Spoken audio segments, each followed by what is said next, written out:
জাতির সামনে আজকের ক্লিয়ার, আল্লামা দিলওয়ার হোসাইন সাইদি রাজাকার ছিল না, মতিউর রহমান নিজামী রাজাকার ছিল না, গোলাম আজম রাজাকার ছিল না, বড় বড় হক্কানি আলেম ওলামা রাজাকার ছিল না। এরা রাজনৈতিক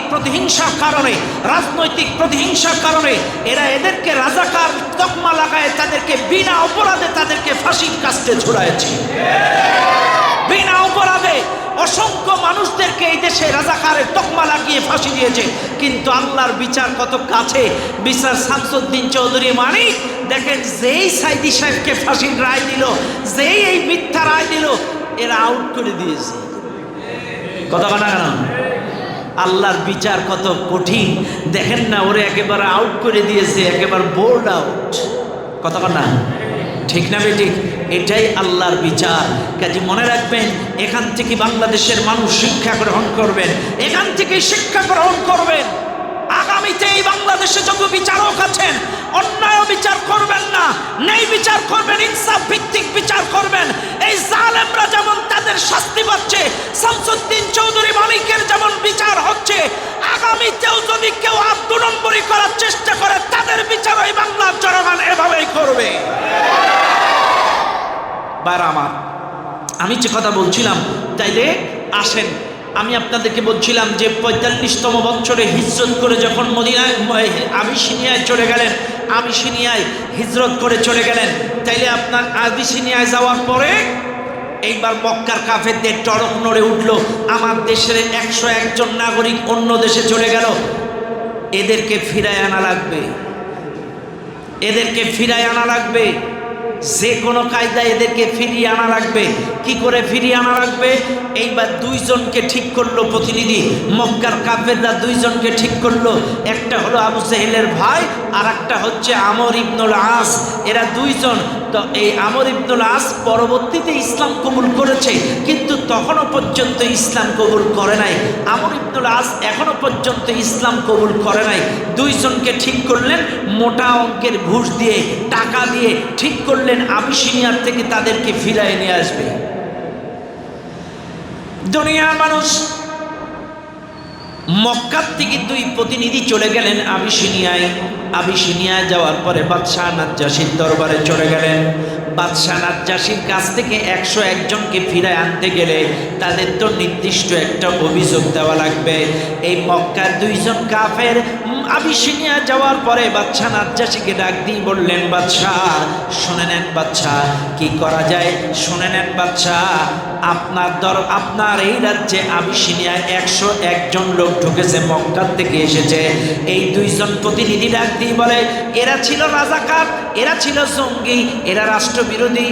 এক কথা, এটা তো কথার কথা বলছি, এই 2 জন কাফের মক্কায় যেয়ে বলতেছে এরা রাষ্ট্রবিরোধী অপরাধ করেছে, এরা খুন, রাজধানী, চাঁদাবাজ, সন্ত্রাস, এরা অকারেন্স করে বেড়ায়, এই জন্য মক্কার মানুষ তাদেরকে থাকতে দেয় নাই, এরা পালাই আপনার দেশে চলে এসেছে। মিথ্যা অভিযোগ দায়ের করলো আবিসিনিয়ার বাদশাহ নাজ্জাশীর কাছে।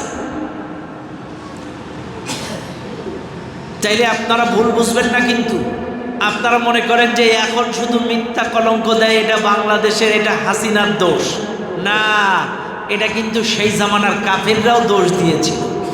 এটা কোরআনের আয়াত, বিসাল ইসমুল ফুসুক বাদাল ঈমান ওয়া মান লাম ইয়াতুব ফাউলাইকা হুমুজ জালিমুন। সূরা লুকমানের আয়াত। আল্লাহ কোরআন বলতেছে, যদি তুমি ঈমান আনো, কোরআনের পথে, ইসলামের পথে চলো, চাইলে কাফির বেঈমান নাস্তিক যারা, এরা তোমার নাম বিকৃত করে দেবে, তোমার নাম কটাক্ষ করবে। চাইলে এই দেশে যারাই হক কথা বলে তারাই জঙ্গি, এই দেশে যারা সত্য কথা বলে তারা রাজাকার, এই দেশে যারা হক কথা বলে তারা ধর্ষক। কথা বলেন ঠিক না বেটি? এখন ওই হক কথা, এই 101 জন যখন ঢুকেছে, এদেরকে ধর্ষক, চাঁদাবাজ, সন্ত্রাস, রাষ্ট্রবিরোধী বিভিন্ন তকমা লাগায়া বাদশার কাছে যখন মিথ্যা কলঙ্ক দিছে, এইবার বাদশাহ তো একটা দেশ চালায়। বাদশাহ নাজ্জাশী তিনি চিন্তা করলেন, আমি যেহেতু একটা দেশ পরিচালনা করি, আমার দেশে 101 জন ঢুকছে, এটা তো আমার জানা নেই। বাদশাহ নাজ্জাশীর ব্রেনে এটা ছিল না যে একটা দেশে 101 জন ঢুকেছে। আর তখন তো পাসপোর্ট ভিসার ব্যবস্থা ছিল না, বুঝছেন। আমাদের দেশে এখন তো পাসপোর্ট ভিসা বিভিন্ন দেশ থেকে দেশে যাইতে গেলে লাগে, কিন্তু তখন এগুলো সিস্টেম ছিল না। পুরো 101 জন যে ঢুকছে এটা নাজ্জাশী জানে না। এরা যে নালিশ করছে, এখন নাজ্জাশীর ব্রেনে আসছে যে 101 জন আমার দেশে ঢুকছে। বাদশাহ নাজ্জাশী 101 জনকে রাজ দরবারে ডাকালেন। 101 জনকে রাজ দরবারে ডাকার পরে এইবার লক্ষ্য করে দেখা গেল বাদশাহ নাজ্জাশী তাদেরকে প্রশ্ন করলেন, তোমরা মক্কা থেকে কেন পালায়া আবিসিনিয়া এসেছ? কারণটা কি বলো? কারণ ওরা একটা অভিযোগ দায়ের করেছে বাদশার ব্রেনে আছে, কাজে এদের মুখ থেকেও একটু সত্যটা জানার দরকার, যাচাই বাছাই করার দরকার। মনে রাখবেন মুসলমানেরা, এইবার এই 101 জনের প্রতিনিধিত্ব যিনি করেছিলেন জাফর ইবনে আবি তালিব রাদিয়াল্লাহু তাআলা। রাসূলুল্লাহ সাল্লাল্লাহু আলাইহি সাল্লামের বিপ্লবী জীবন আমার ভাইরা এই কিতাবটার মধ্যে পাওয়া যায়। 101 জনের প্রতিনিধিত্ব যিনি করলেন তিনি ছিলেন জাফর ইবনে আবু তালিব রাদিয়াল্লাহু তাআলা। ইনি ছিলেন আলী রাদিয়াল্লাহু তাআলা নূর ভাই। তিনি প্রতিনিধিত্ব করে দাঁড়ালেন। দাঁড়ানোর পরে ডাক দিয়ে বলে, বাদশাহ, আমরা আসলে ইসলাম কবুল করেছি। আল্লাহ পাক আমাদের নবীর উপরে নবুয়াতি দিয়েছেন, তিনি আমাদেরকে দাওয়াত দিয়েছেন লা ইলাহা ইল্লাল্লাহ মুহাম্মাদুর রাসূলুল্লাহ সাল্লাল্লাহু আলাইহি ওয়াসাল্লাম। এই কালেমার দাওয়াত আমরা কবুল করেছি। আল্লাহ ছাড়া কোনো ইলাহা নাই, মুহাম্মদ আল্লাহর প্রেরিত রাসূল। এই কথাটার উপরে আমরা বিশ্বাস স্থাপন করেছি, ঈমান এনেছি। আর এই ঈমান আনার কারণে, কোরআন মানার কারণে, রাসূলের অনুসরণ করার কারণে, আল্লাহর জমিনে ইসলাম কবুল করার অপরাধে আমাদের উপরে মক্কার মানুষেরা এত জুলুম নির্যাতন, ঘরেও থাকতে পারি না, বাইরেও থাকতে পারি না, জুলুম নির্যাতনের শিকার হয়ে অবশেষে আমরা মক্কা থেকে হিজরত করতে বাধ্য হয়েছি। আবিসিনিয়ায় আপনার রাজ দরবারে চলে এসে আপনার এলাকায় এসেছি। বাদশাহ নাজ্জাশী ডাক দিয়ে বলেন, তোমরা যে আমার রাজ দরবার আমার দেশে প্রবেশ করেছ, ও জাফর ইবনে আবি তালিব, তোমাদের কাছে যে ইসলাম, তোমরা যে ইসলাম কবুল করেছ, আল্লাহর পক্ষ থেকে তোমাদের নবীর কাছে যে কিতাবটা নাজিল হয়েছে, আল্লাহর পক্ষ থেকে তোমাদের রাসূলের কাছে যে কিতাবটা নাজিল হয়েছে, আমাকে একটু শোনাও কি কিতাব আল্লাহ তোমাদের নবীর কাছে নাজিল করেছে। বাদশাহ নাজ্জাশী যখন প্রশ্ন করলেন, জাফর ইবনে আবি তালিব প্রথম কোন দেশের রাষ্ট্রপ্রধানের সামনে কোরআন তেলাওয়াত করছে, এই 5 বছরে কিন্তু কোনো জায়গায় প্রকাশ্যে এইভাবে কোরআন তেলাওয়াত করতে পারে নাই, কিন্তু প্রকাশ্যে ৫ম বছরে কোন রাষ্ট্রপ্রধানের সামনেই প্রথমবার আল্লাহ এই নবী সাহাবী জাফর ইবনে আবি তালিব দাঁড়ায় গেলেন। দাঁড়ানোর পরে সূরাতুল মারিয়ামের প্রথম কয়েকটা রুকু বা কয়েকটা আয়াত তেলাওয়াত করলেন। আউযু বিল্লাহি মিনাশ শাইতানির রাজিম, বিসমিল্লাহির রাহমানির রহিম, কাফ হা ইয়া আইন সাদ। সূরা মারিয়ামে প্রথম দিক থেকে এইভাবে তেলাওয়াত করা শুরু করলেন। বাদশাহ নাজ্জাশী এই তেলাওয়াত শুনে, সুমধুর বাণী শুনে, যিকরু রহমাতি রব্বিকা আবদাহু জাকারিয়া, মনে রাখবেন যত সূরা এই কোরআনুল কারীমের মধ্যে আছে, একটু সূরা মারিয়ামটা ছন্দে ছন্দে দিয়া, জাকারিয়া, লিয়া, মিয়া, হিয়া, একটু ছন্দে ছন্দে দোলে দোলে সুন্দর করে মিলানো। আমাদের দেশের মানুষ, আপনাদের একটু জানার দরকার, এই দেশের কবিরা যে কবিতা রচনা করে, এই দেশের কবিরা যে কবিতা লেখে, আপনারা মনে করবেন এরা কবিতা রচনা করে, এরা এদের ক্যাপাসিটি বা এদের একটা ক্রেডিট বলতে পারেন, কিন্তু না, এই দেশের কবিরা যে কবিতাগুলো লেখে, এগুলো মূলত পাইছে কোরআনে। সবচাইতে বড় ছন্দের কিতাব, কবিতার কিতাব হলো কোরআন। কারণ আপনারা মিলাইয়া নেন, ভোর হলো দোর খোলো খুকুমণি ওঠরে, রয়ে রয়ে মিল আছে না? ভোর হলো দোর খোলো, লয়ে লয়ে মিল, খুকুমণি ওঠরে। এই যে দেখবেন রয়ে রয়ে মিল, লয়ে লয়ে মিল, একটা লাস্ট অফ করে মিল। তো আল্লাহ কোরআনটা একটু গবেষণা করবেন, এখানেও কিন্তু ছন্দে ছন্দে মিল আছে, আপনারা একটু মিলান, কুল হু আল্লাহু আহাদ আল্লাহুস সামাদ, দালে দালে মিল আছে না নাই? ইন্না আ'তাইনা কাল কাউসার ফাসাল্লি লিরাব্বিকা ওয়ানহার, রয় রয় মিল আছে না নাই? আলাম তারা কাইফা ফাআলা রাব্বুকা বিআসহাবিল ফিল আলাম ইয়াজআল কাইদাহুম ফি তাদলিল। সুবহানাল্লাহ। এই যে ছন্দে ছন্দে মিল, এটা অন্য কোনো কিতাব নাই। এই কোরআন নকল করে করেই এই দেশের কবিরা বা বড় বড় কবি সাহিত্যিকরা এখান থেকে কবিতাগুলো লেখে। বাবাই, কবি রবীন্দ্রনাথ ঠাকুর যে নোবেল পুরস্কার পাইছিল জানেন আপনারা? শুনছেন না? শুনেছেন?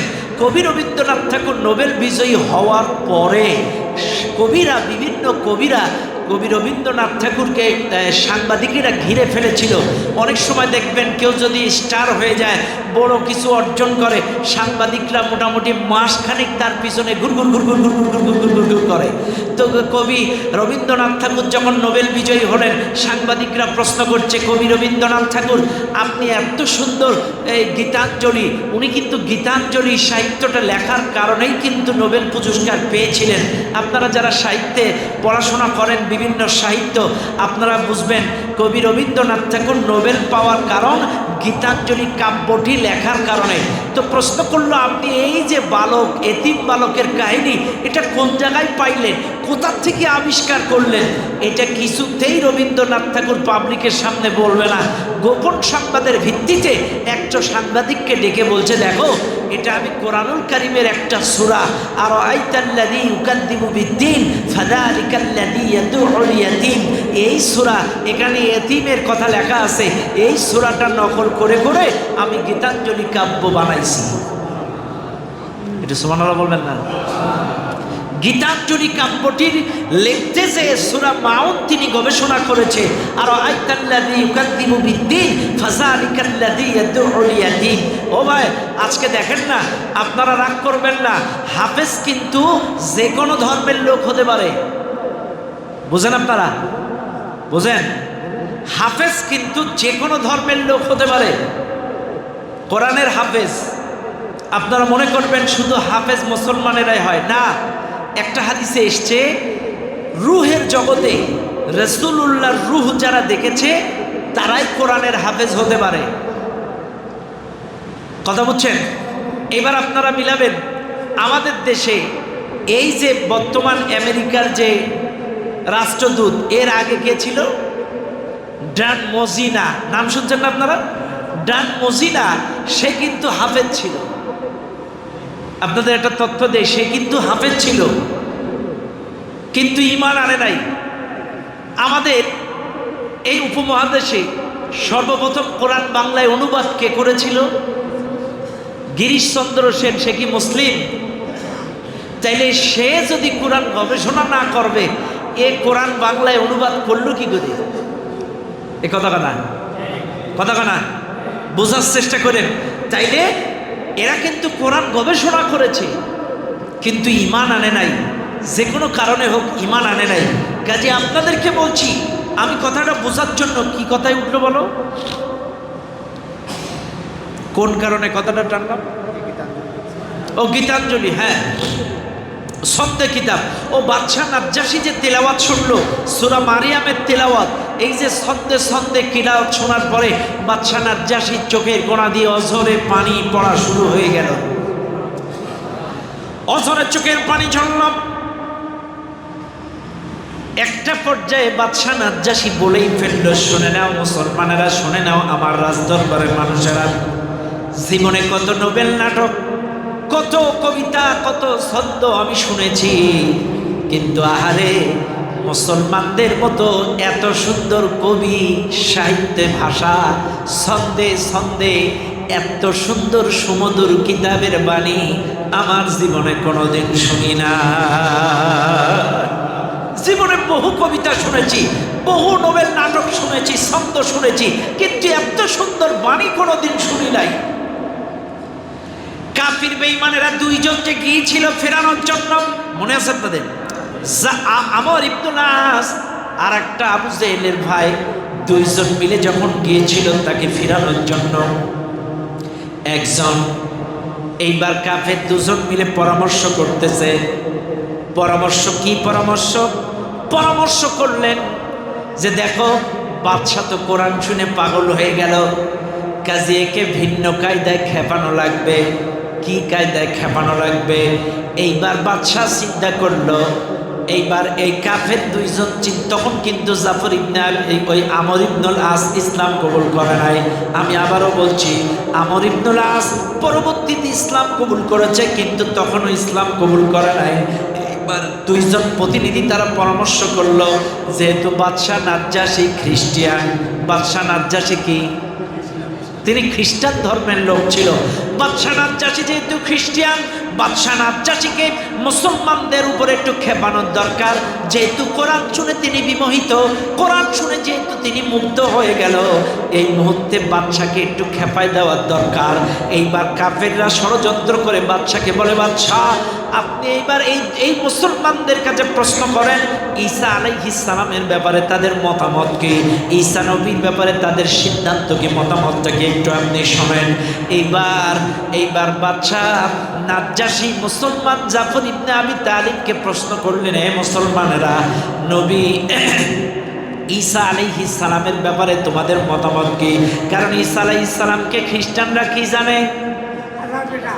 হ্যাঁ হ্যাঁ, ভালো করে বুঝবেন। খ্রিস্টানরা ওরা ধারণা পোষণ করে ঈসা আলাইহিস সালাম আল্লাহর ছেলে, বলে নাউজুবিল্লাহ, আরো জোরে বলেন নাউজুবিল্লাহ। এরা মনে করে ঈসা আলাইহিস সালাম আল্লাহর সন্তান, এটা এদের ধারণা। এখন এই কাফের দুজন চিন্তা করছে, যখনই মুসলমানদের কাছে নাজ্জাশী প্রশ্ন করবে ঈসা নবীর ব্যাপারে তোমাদের সিদ্ধান্ত কি, মতামত কি, এখন যখনই বলবে যে না এটা এই ব্যাপার, যখন এই মতামতের বিরুদ্ধে যাবে, এই বাদশাহ নাজ্জাশীর বিপক্ষে যাবে, তখন নাজ্জাশীও ক্ষিপ্ত হয়ে যাবে। কিন্তু নাজ্জাশী একজন বিচক্ষণ মানুষ, নাজ্জাশী একজন শিক্ষিত মানুষ। নাজ্জাশী বলতেছে, আচ্ছা তোমরা বলো তো ঈসা নবীর ব্যাপারে তোমাদের মতামত কি? জাফর ইবনে আবি তালিব দাঁড়ায় গেলেন। জাফর ইবনে আবি তালিব দাঁড়ায় বলছেন, দেখেন ভাইজান বাদশাহ নাজ্জাশী, আমাদের নবী বাদশাহ এই জাফর ইবনে আবু তালিব সত্য কথা বলতেছে, যেটা সত্য সেটাই বলছে, যে দেখেন বাদশাহ আমাদের নবী মুহাম্মদ রাসূলুল্লাহ সাল্লাল্লাহু আলাইহি ওয়াসাল্লাম, আমরা যারা ইসলাম কবুল করেছি আমাদেরকে তিনি ধারণা দিয়েছেন, তিনি বলেছেন, কিতাব পড়ে পড়ে বলেছেন যে ঈসা আলাইহিস সালামও নবী মুহাম্মাদের মতো আল্লাহর প্রেরিত রাসূল, আল্লাহর বান্দা, আল্লাহর প্রেরিত রাসূল। এখন আমাদের নবী আমাদেরকে যেটা বলেছে আমরা সেটাই বিশ্বাস করি, সেটাই মানি। কি বলল?